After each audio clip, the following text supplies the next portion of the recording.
This is your News Source Evening Bulletin for today, Friday the 28th day of September in the year 2018. Here's what we're tracking tonight.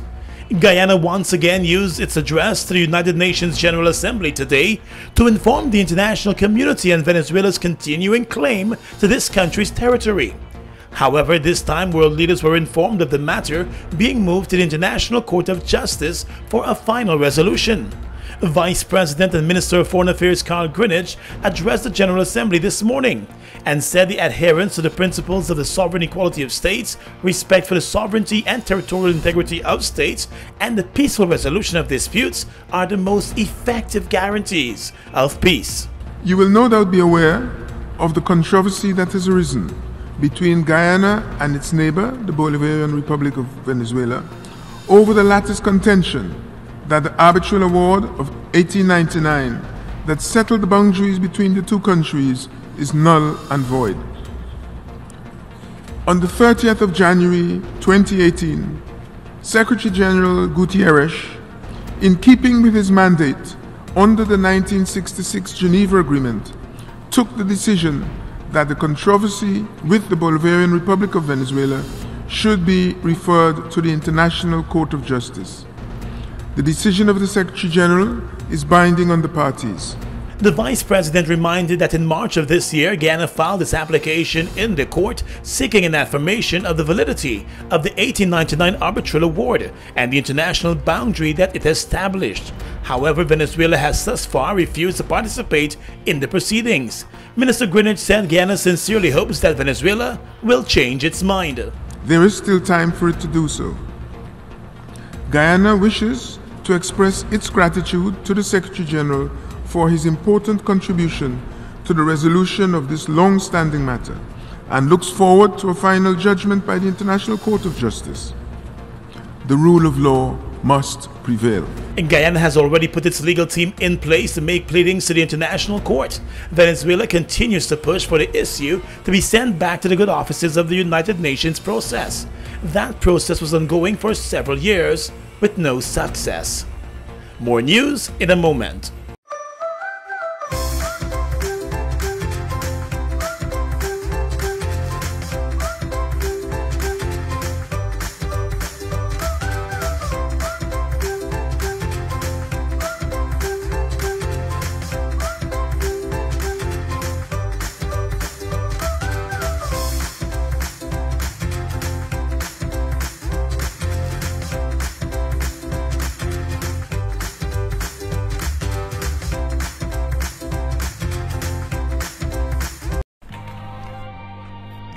Hey, I'm Carl Handy, UX designer and developer here at Intellect Storm. Are you thinking about building a website for your business or brand? If so, here are 3 things you should consider before getting started. Your audience. Who are they? What do they like? And what would you want them to do when visiting your site? Your domain name. Keep it short. Too long and you risk people misspelling or mistyping it. Avoid hyphens and special characters. And remember, it's not zeros and ones. Make it fun. Content and design. Use professional photos and videos, and make sure they're unified by a common theme. We hope that you find these useful. Feel free to contact us at Intellect Storm if you have an idea for your website.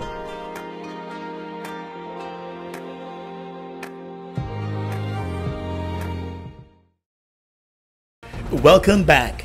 Guyana's Auditor General Deodat Sharma today handed over his 2017 report to the Speaker of the National Assembly, Dr. Barton Scotland.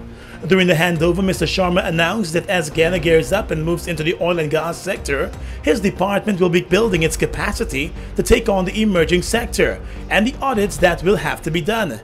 He announced that it will be partnering with the Canadian Executive Services Organization to assist with the capacity building. Oil and gas have dawned upon us, and we know how massive and diverse that sector is. In this regard, the Audit Office, through a partnership with the Canadian Executive Service Organization known as CESO, will be engaging in capacity building initiative in the coming week.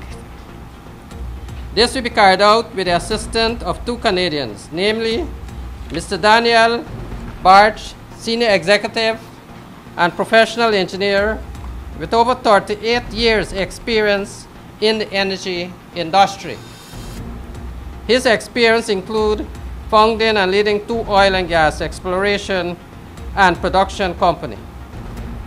And we'll also have Mr. Rajesh Dayal with over 27 years experience in the public service of Canada, including 13 of those years he spent with the Office of the Auditor General of Canada. The Auditor General also explained that through the partnership with a Canadian organization, capacity will also be built to undertake environmental audits, which will examine the regulatory aspects including environmental governance as well as other environmental issues. More specifically, we'll be looking at the various areas in the oil and gas sector that may be relevant to our engagement when it comes to examining the revenue and expenditure of the sector. And this area includes financial, regulatory, technical, and even scientific. Through the same partnership, we will be building capacity to undertake environmental audit. And in this regard, we will be looking at the regulatory aspects, including environmental governance, as well as key environmental issues, be it looking at air, the river, land, the ocean, or the forest, the extractive sector, or the solid waste management and disposal. Already, officers from the Auditor General's office have begun training in Canada at the Audit Office of British Columbia, Canada. The training forms part of the partnership with a Canadian organization. On the completion of the 2017 Auditor General's report, Mr. Sharma said his office was able to increase its visibility and improve collaboration with some of its key stakeholders, including those in the hinterland where communication mediums are limited. Mr. Sharma handed over his 14th report and said it marked the 8th consecutive occasion that the Audit Office has been submitting reports by the statutory deadline of September 30. With the report now handed over, its findings will be made public when it is laid in the National Assembly. Let's tell you now that the night of celebration ended tragically just after 2 o'clock this morning when the driver of a motorcar lost control and slammed into a utility pole, claiming the life of a 25-year-old man. Dead is Isaiah Corlett of Castello Housing Scheme, Georgetown. He was a passenger in the car being driven by one of his friends when the friend lost control of the vehicle and slammed into a utility pole. The name of that friend who was driving has not been released. He remains in hospital in a critical condition. Another passenger in the car, Akeisha Jones of Leopold Street, was also badly injured. She also remains hospitalized in a serious condition. According to the police report, the accident took place along the Liliendale Public Road and the three were heading back home after a night of partying in the Plaisance area. The impact of the crash, according to witnesses, ejected all of the occupants out of the vehicle. They were all found on the roadway. The matter is under investigation. At the Georgetown Magistrates Court this morning, a Tamari Georgetown minibus driver was remanded to jail after being charged with the rape of a 21-year-old disabled woman. The accused, 44-year-old Sherwin Reynolds, is from the Plaisance area. He was represented by attorney Stanley Moore.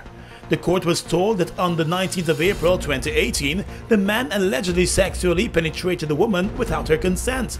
Reports suggest that on the day in question, the woman was a passenger in the man's minibus and was on her way to Tamari when it is alleged the man took her to another area and raped her.